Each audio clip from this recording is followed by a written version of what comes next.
क्या आपको लगता है कि जुडिशरी का एग्जाम यूपीएससी से टफ है?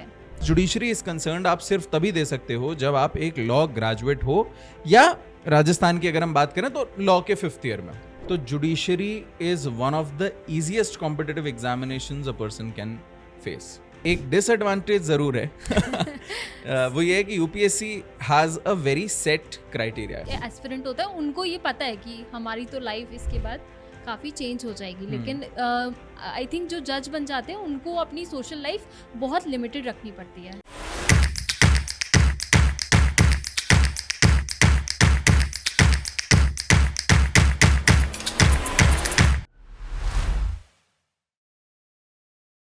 सर, हर एग्ज़ाम को किसी ना किसी दूसरे एग्ज़ाम से कंपेयर किया जाता है, लेकिन यहाँ पे हम एक एग्ज़ाम को कंपेयर करना चाहते हैं जुडिशरी से, जो कि है यूपीएससी। तो क्या आपको लगता है कि जुडिशरी का एग्ज़ाम यूपीएससी से टफ है?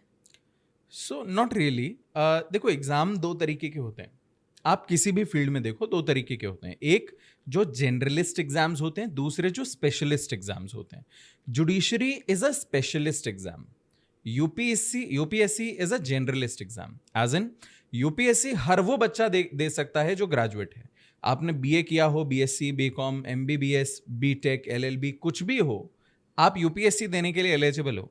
लेकिन as far as judiciary is concerned आप सिर्फ तभी दे सकते हो जब आप एक लॉ ग्रेजुएट हो या राजस्थान की अगर हम बात करें तो लॉ के 5th ईयर में हो। लॉ फील्ड का होना बहुत जरूरी है, पॉइंट 1। पॉइंट 2, यूपीएससी में आपको कंपटीशन ऑल अक्रॉस इंडिया मिलता है। On the other hand judiciary में इतना ऑल अक्रॉस इंडिया कंपटीशन नहीं आता। अगर आप उनके नंबर्स को ही कंपेयर करो तो नंबर्स ही बहुत कम हो जाते हैं। ज्यादातर अपनी ही, मतलब जिस स्टेट का एग्जाम है उसी स्टेट का बच्चा देता है। थोड़े बहुत आसपास के स्टेट्स के दे देते हैं, बट यू विल रेयरली सी कि तमिलनाडु का एक बच्चा आकर के एमपी जुडिशरी या राजस्थान जुडिशरी दे रहा है। Rarely it happens, right? So the competition level it also decreases. 2, 3, अगर आप एक लॉ ग्रेजुएट हो, now we are coming on to the point of comparing apples with oranges, है ना? क्योंकि आप एक लॉ ग्रेजुएट हो, सो आपके लिए जुडिशरी का जो एग्जाम है is going to be supposedly a lot easier than UPSC. Why? Law ही तो पूछ रहे हैं, 5 साल लॉ पढ़ा है, अज्यूमिंग कि वो लॉ आपने ठीक से पढ़ा है, या नहीं पढ़ा है तो अज्यूमिंग कि आपने तैयारी अच्छे से करी है। अगर ये है तो आपसे लॉ का ही पार्ट पूछा जा रहा है। आपसे जो कॉलेज में पूछते थे ना, वो ही पूछ रहे हैं, बस लेवल ऑफ डिफिकल्टी थोड़ा ऊपर नीचे कर दिया। 3 स्टेजेस में बांट दिया, prelims, mains and interview. College में भी सिमिलर चीज होती थी, एमसीक्यूज भी आते थे, लिखने वाले आंसर सब्जेक्टिव भी आते थे, वाइवा वोसी भी होता था। इट्स जस्ट दैट यहाँ अब आपके स्टेक्स हाई हो गए, यहाँ अब आपके स्टेक्स हाई हो गए और आपको एक घबराहट है कंपटीशन की, वहां उतनी नहीं थी। सो अगर आपने अच्छे से पढ़ाई करी है तो लॉ पूछ रहे हैं। दूसरी चीज, जीके हर जगह नहीं पूछा जाता। कई जगहों पर 10-15 नंबर का आता है, कहीं पर 20 नंबर का आता है, बट यूपीएससी में जीएस का अच्छा खासा वेटेज है। एंड जीएस की जहां तक बात है, जीएस का कोई और छोर नहीं होता, राइट? जीएस का कुछ ऐसा नहीं है कि मैंने यहां से यहां तक पढ़ लिया तो मेरा कवर हो गया। GS is everything, it's general science and general knowledge, it's general. ये अगर आपको थोड़ा कंपैरिजन बिठाना है ना, तो आप बिहार जुडिशरी और यूपी जुडिशरी से बिठा सकते हो। तो अगर इसी चीज़ को लेकर चलते हैं तो क्या थोड़ा बहुत भी कंपैरिजन कर सकते हैं यूपीएससी एंड यूपी जुडिशरी का या बिहार जुडिशरी का? हाँ, टू सम एक्सटेंट किया जा सकता है। देखिए, सिलेबस में तो अंतर है। अगर आप लॉ का सिलेबस भी पकड़ करके चलो तो यूपीएससी का थोड़ा सा अलग हो जाता है, थोड़ा एडमिनिस्ट्रेटिव एंड पे चला जाता है। पॉलिटी पूछ लेते हैं आपसे, इंटरनेशनल लॉज एंड ट्रीटीज के बारे में पूछ लेते हैं, जो कि यूपी में, बिहार में, एमपी में, इन सब जगहों पर कॉमनली नहीं पूछा जाता, राइट? जीके का पार्ट जो है वो अच्छे लेवल का आता है। अगर आप यूपी का जीके देखो या बिहार का जीके जीएस देखो, सो वो part is a little bit on the tougher end. I can not say it is at par with UPSC because UPSC का बहुत ज्यादा वास्ट है और इसका फिर भी रिलेटिवली प्रिडिक्टेबल है, बट स्टिल अगर आप कंपेयर करो तो इन स्टेट्स को कम से कम किया जा सकता है, बाकी किसी स्टेट को तो कंपेयर भी नहीं कर सकते। In fact in my very humble opinion, अगर हम कॉम्पिटिटिव एग्जामिनेशंस की बात करें तो judiciary is one of the easiest competitive examinations a person can face. Okay.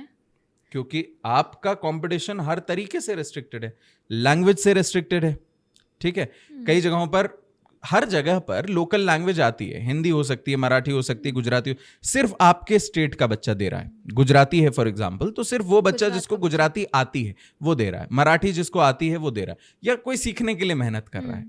सो 1 2 उस स्टेट का लॉ ग्रेजुएट दे रहा है जो उस एज ब्रैकेट में पढ़ता हो। इतना सीमित एग्जाम, और उसमें सवाल वो पूछ रहे हैं जो आपने कॉलेज में पढ़ा है। कंपटीशन बहुत लिमिट हो बहुत जाता है, लिमिट हो जाता है, सिलेबस बहुत लिमिट हो जाता है। limited it's just that difference पता है कहाँ आता है, कि यहाँ पर अगर कंपटीशन कम है ना तो सीटें भी बहुत कम है। अगर यहाँ पर 40,000 बच्चा बैठ रहा है तो वो कॉम्पीट कर रहा है लेट्स से 60 70 80 सीटों के लिए। सो वो कंपटीशन यहाँ पर कट थ्रोट हो जाता है, और इसलिए वो लॉ का नॉलेज सिर्फ होना पर्याप्त नहीं होता, उसको कैसे एक्सप्रेस कर रहे हो, कैसे आंसर्स लिख रहे हो, ये सारी चीजें they come into play.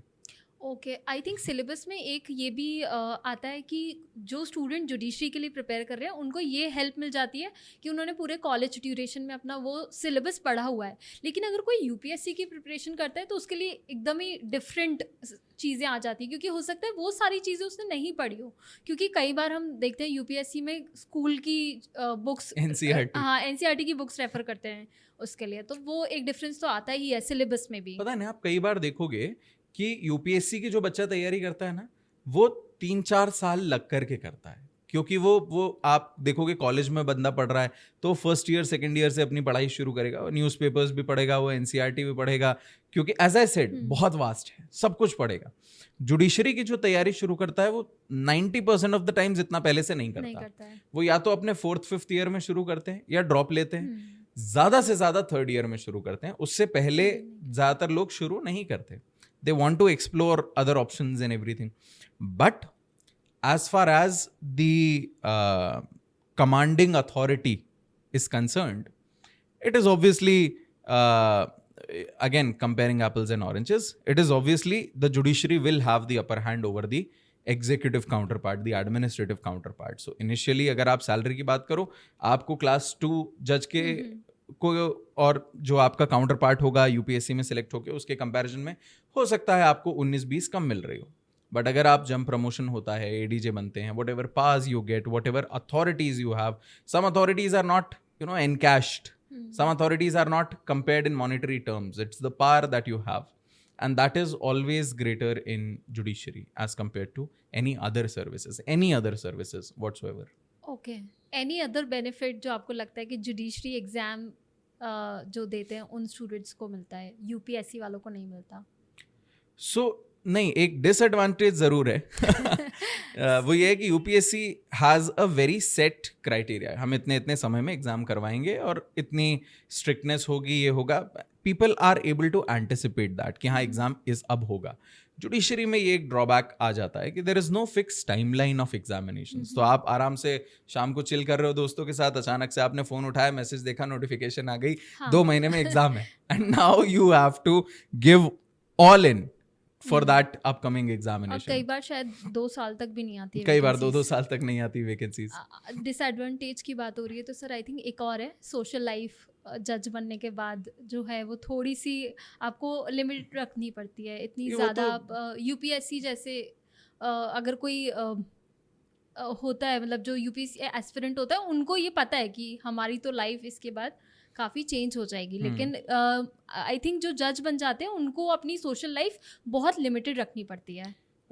Very honestly, अगर आप आईएएस बन रहे हो, लेट्स से कलेक्टर बन रहे हो, कहीं पर आज कलेक्टर आपकी पोस्टिंग हो रही है, तो भी कोई बहुत ऐसी वाइब्रेंट सोशल लाइफ आप रख नहीं सकते हो।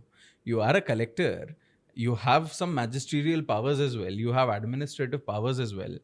You cannot be allowed, roaming around, going in parties, meeting businessmen and everything, although they do. Similarly, judges are not really allowed to do all these things, although they do, क्योंकि पूरे time surveillance नहीं रखा जा सकता, है ना। तो ये कहते जरूर हैं कि भाई सोशल लाइफ खत्म हो जाती है, वो इसलिए भी हो जाती है कि आपका पूरे दिन की नौकरी है, पॉइंट 1। पॉइंट 2, पूरे दिन की नौकरी के बाद आपका अपना खुद का एक सर्कल होता है। अभी हम यहाँ पर हैं, हमारा सुबह से शाम तक का यहाँ पर काम रहता है, शाम के बाद थोड़ा हमारा एक अपना सर्कल होता है जो इंटरनल आपका सर्कल है या जो काम से संबंधित सर्कल है, आप थोड़ा समय उनके साथ बिताते हो। और कहीं ना कहीं ये रेस्ट्रिक्शंस तो आपको खुद भी लगाने पड़ेंगे और दूसरे भी लगाएंगे कि मतलब आपकी अथॉरिटीज भी लगाएंगी कि आप ऐसे लोगों से मत मिलो जिनसे आपका काम या जिनको आपसे काम पड़े, क्योंकि then there is a possibility of bias in your mind for जजेस as well as for UPSC qualified candidates.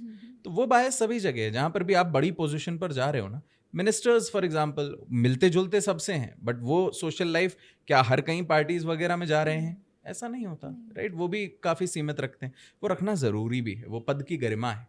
Okay, तो मतलब ये एक मिथ भी हो Kind सकता of, है, yes. काइंड ऑफ, हाँ, ओके।